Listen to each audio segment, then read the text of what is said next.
بسم اللہ الرحمن الرحیم۔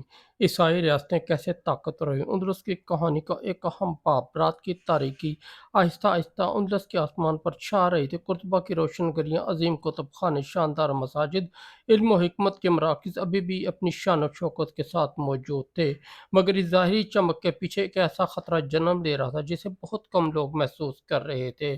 یہ وہ زمانہ تھا جب مسلمان اندلس میں کئی صدیوں سے حکمران تھے۔ ان کی تہذیب، علم، فن اور عدل کی مثالیں پورے یورپ میں دی جاتی تھیں۔ دوسری طرف شمالی اسپین کے پہاڑوں میں چھوٹی چھوٹی عیسائی ریاستیں موجود تھیں، جن میں کشتالہ، لیون، ناورا اور اراگون شامل تھیں۔ بظاہر یہ ریاستیں مسلمانوں کے مقابلے میں کمزور، منتشر، محدود وسائل کی حامل تھیں، لیکن تاریخ کا ایک اصول ہے، قومیں صرف طاقت سے نہیں بلکہ اتحاد، منصوبہ بندی اور عزم سے مضبوط بنتی ہیں۔ ابتدا میں عیسائی ریاستوں کی حالت ایسی نہیں تھی کہ وہ اندلس کی عظیم اسلامی سلطنت کا مقابلہ کر سکیں۔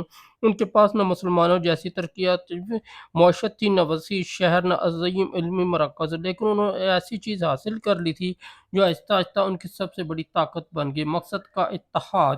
شمالی علاقوں کے حکمرانوں نے محسوس کیا کہ وہ آپس میں لڑتے تو کبھی طاقتور نہیں بن سکیں گے، چنانچہ انہوں نے اپنے اختلافات کو محدود کرتے ایک مشترکہ ہدف پر توجہ دینا شروع کی۔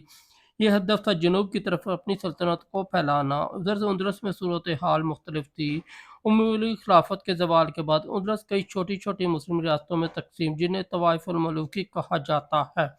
ہر شہر کا اپنا حکمران تھا۔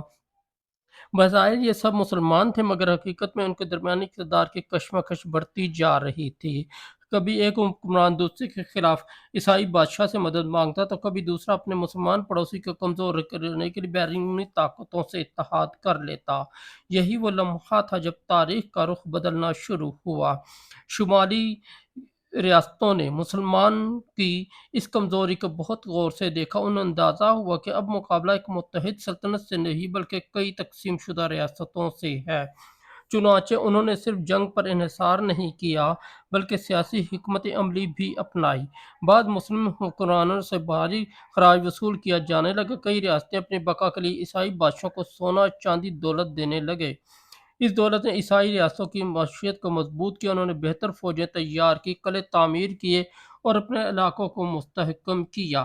یہ ایک عجیب صورتحال تھی۔ مسلمانوں کی دولت، جو کبھی اسلامی تہذیب کی طاقت تھی، اب بالواسطہ طور پر ان کے مخالفین کی قوت میں اضافہ کر رہی تھی۔ وقت گزرتا گیا۔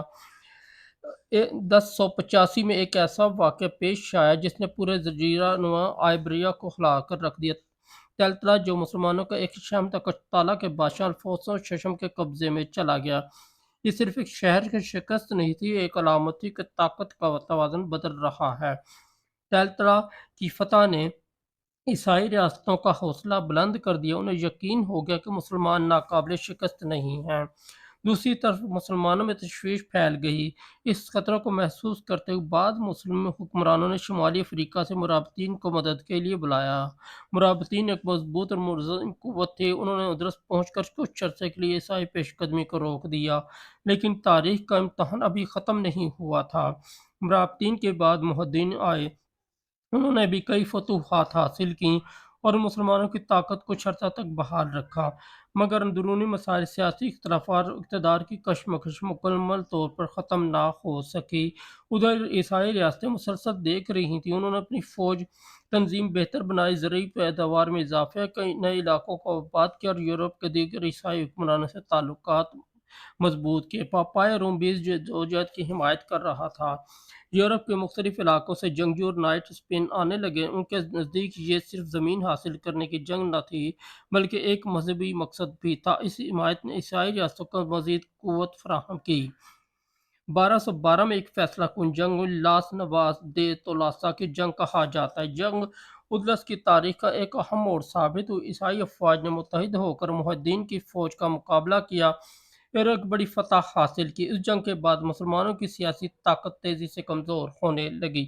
اب ایک ایک کر کے بڑے شہر عیسائیوں کے قبضے میں جانے لگے۔ قرطبہ، جو کبھی خلافت کا مرکز تھا، ہاتھ سے نکل گیا۔ اشبیلیا بھی فتح کر لیا گیا۔ وہ شہر جہاں سے علم، تہذیب اور طاقت کی روشنی پورے یورپ میں پھیلتی تھی، اب نئی حکمرانی کے تحت آ رہے تھے۔ اس دوران عیسائی ریاستوں کی طاقت کے پیچھے کئی عوامل کام کر رہے تھے۔ پہلا عامل اتحاد تھا۔ جب اہم مواقع تو انہوں نے مشترکہ مقصد کے لیے اکٹھا ہونا سیکھ لیا۔ دوسرا عامل سیاسی حکمت عمل تھی۔ انہوں نے نہ صرف تلوار کے ذریعے نہیں بلکہ سفارت کاری، معاہدے اور معاشی منصوبہ بندی کے ذریعے بھی اپنے اثر رسوخ کو بڑھایا۔ تیسرا عامل مسلسل جدوجہد تھا۔ کئی صدیوں تک انہوں نے اپنے مقصد کو نہیں چھوڑا۔ چوتھا عامل مسلمانوں کی اندرونی کمزوریاں تھیں۔ جب قومیں آپس میں تقسیم ہو جائیں، قیادت کے لیے لڑنے لگے اور اجتماعی مفاد پر ذاتی مفاد کو ترجیح دینے لگے تو ان کی طاقت آہستہ آہستہ کمزور ہونے لگتی ہے۔ بالآخر پورے اندلس میں مسلمانوں کے پاس صرف غرناطہ کی ریاست باقی رہ گئی۔ یہ ریاست بھی کئی دہائیوں تک سیاسی تدبر اور سفارتی مہارت کے ذریعے قائم رہی، مگر حالات بدل چکے تھے۔ سن 1469 میں کشتالہ کی ملکہ ازابیلا اور اراگون کے بادشاہ فرنانڈس کی شادی ہوئی۔ اس اتحاد نے دو بڑی عیسائی طاقتوں کو ایک مضبوط قوت میں تبدیل کر دیا۔ اب ان کا آخری ہدف غرناطہ تھا۔ سن 1492 میں کئی سال کی جدوجہد کے بعد غرناطہ بھی ان کے قبضے میں آ گیا۔ یوں اندلس میں 800 سالہ مسلم اقتدار کا خاتمہ ہو گیا۔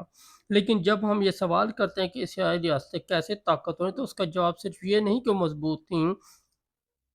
اصل جواب یہ ہے کہ انہوں نے اپنے وسائل کو منظم کیا، اتحاد پیدا کیا، طویل المدت منصوبہ بندی کی اور اپنے مقصد پر قائم رہیں۔ ساتھ ہی مسلمانوں کی سیاسی طاقت، باہمی اختلافات اور داخلی کمزوریوں نے بھی ان کے لیے راستہ ہموار کیا۔ تاریخ کا یہ باب آج بھی اہم سبق دیتا ہے۔ قوموں کی طاقت صرف ان کے شہروں، خزانوں یا فوجوں میں نہیں ہوتی، بلکہ ان کے اتحاد، کردار، قیادت اور اجتماعی شعور میں ہوتی ہے۔ جب اتحاد کمزور ہو جائے تو بڑی سے بڑی سلطنت بھی مشکلات کا شکار ہو سکتی ہے، اور جب عزم، نظم اور مقصد مضبوط ہو تو چھوٹی طاقتیں بھی تاریخ کا رخ بدل سکتی ہیں۔ اندلس کی سرزمین آج بھی خاموشی سے یہ داستان سناتی ہے کہ عروج و زوال دونوں اچانک نہیں آتے، بلکہ برسوں کے فیصلے، کامیابیاں اور غلطیاں مل کر تاریخ کے لیے نئے باب رقم کرتی ہیں۔